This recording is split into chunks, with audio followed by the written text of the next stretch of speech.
And that's what we did.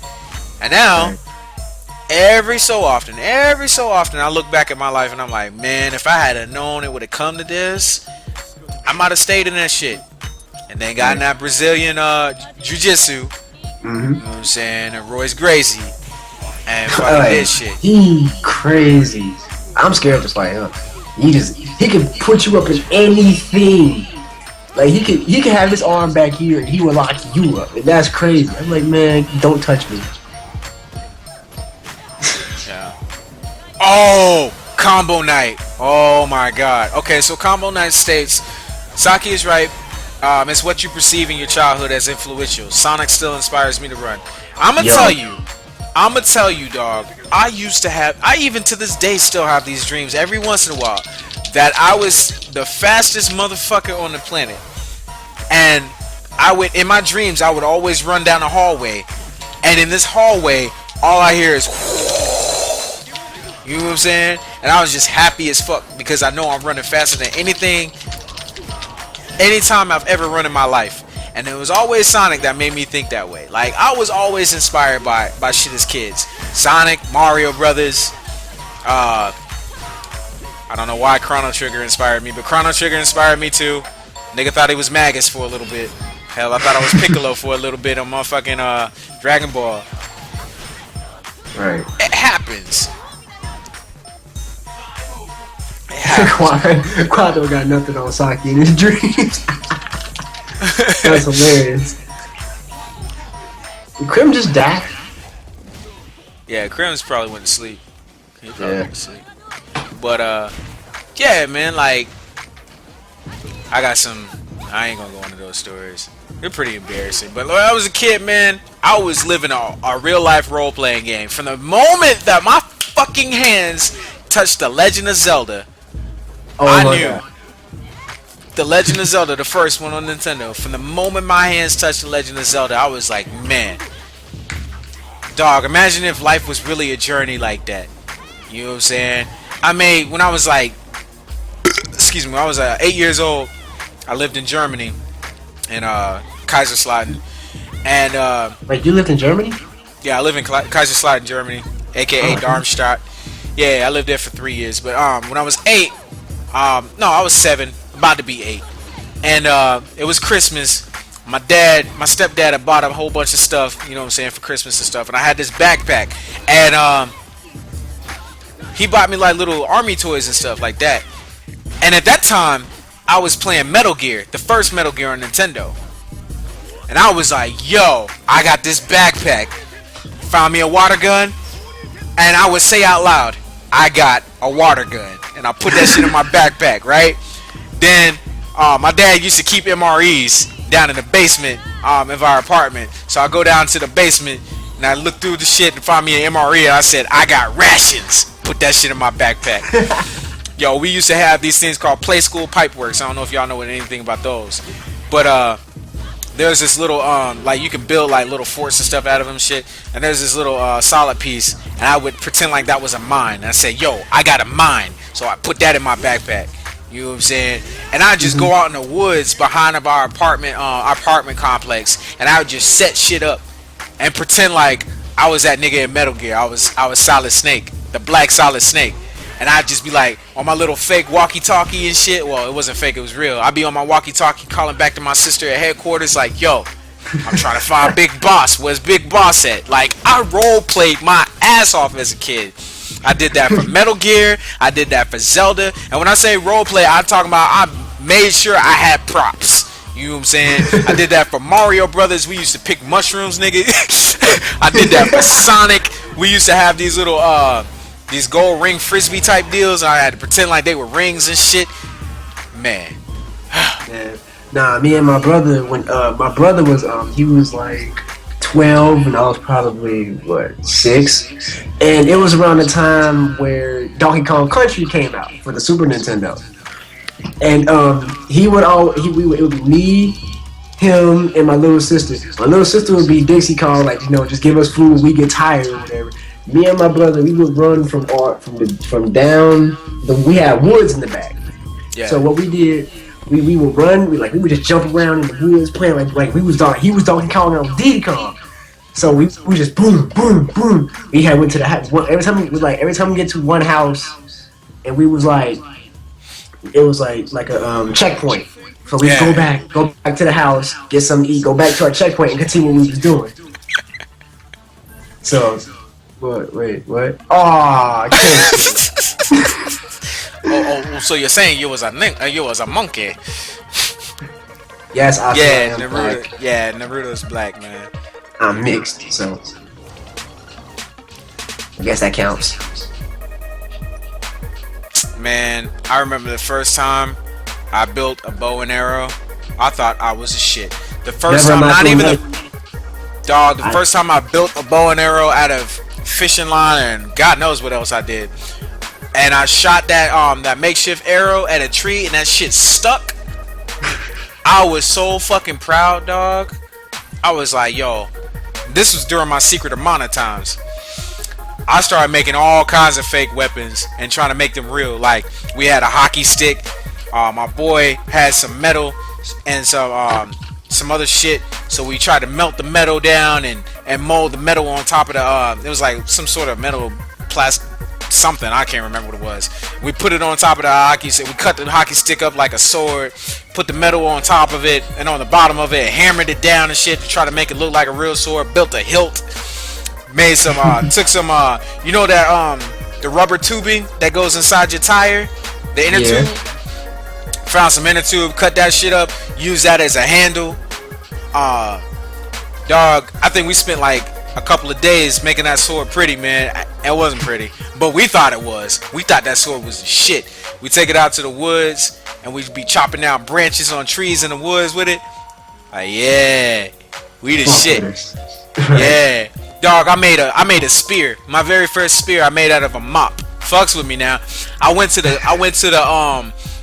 Food Line, right, and I bought this mop.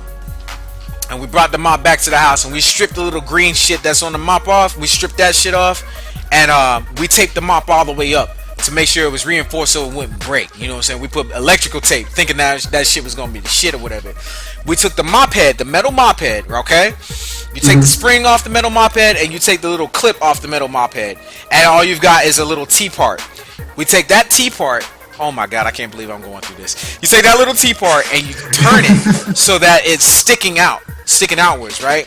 Then you go get another one of those mops and you take the other T-part and you hammer it down real good. That shit normally takes a couple of hours or whatever. You hammer it down real good till it makes a sharp point on both sides.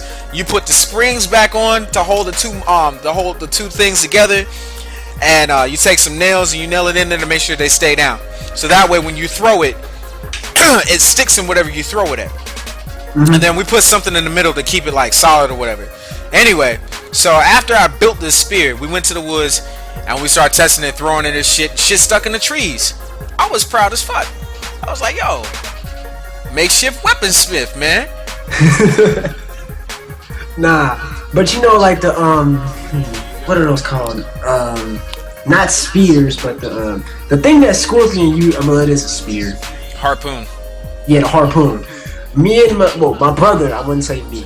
My brother, he had seen a Chinese movie, and he said, "Oh, I want to make that," because he saw somebody messing with it. So he had got like some rope, and he had found like a triangle like stick. Like it was like in 3 different parts. So what he did was he cut the stick up into 3 parts. He like grabbed a rock and just started freaking rubbing it, making it sharp. Yeah. And then he had wrapped it around the rope and he was playing with it while spinning it around. Then he started throwing it at trees and it would stick. So and then what happened was they had because what he didn't know was that he keep forgetting it's a stick and it would break. It was a good idea, but it was a stick. So he was going at it for a good week or so. So he was just playing with it because he didn't really throw it. He was just playing with it, dodging with it, blah blah blah blah. He threw it real hard at a tree, and the whole stick broke. Like the entire stick broke. And I have never seen my brother so sad in my entire life. I don't want to see him like that ever again. He was cause he was like, wow, boom. he sat there in that same spot for like a good, I guess a good 3 minutes, and then just put the rope down, walked in the house, and just sat down like this with his head down. But see, man, that's where you learn, dog. That's where you learn to get creative and innovative. Like for us, that's why we always went to the woods, man. Because if we were hitting the shit that we making, we were beating it against tree branches and shit.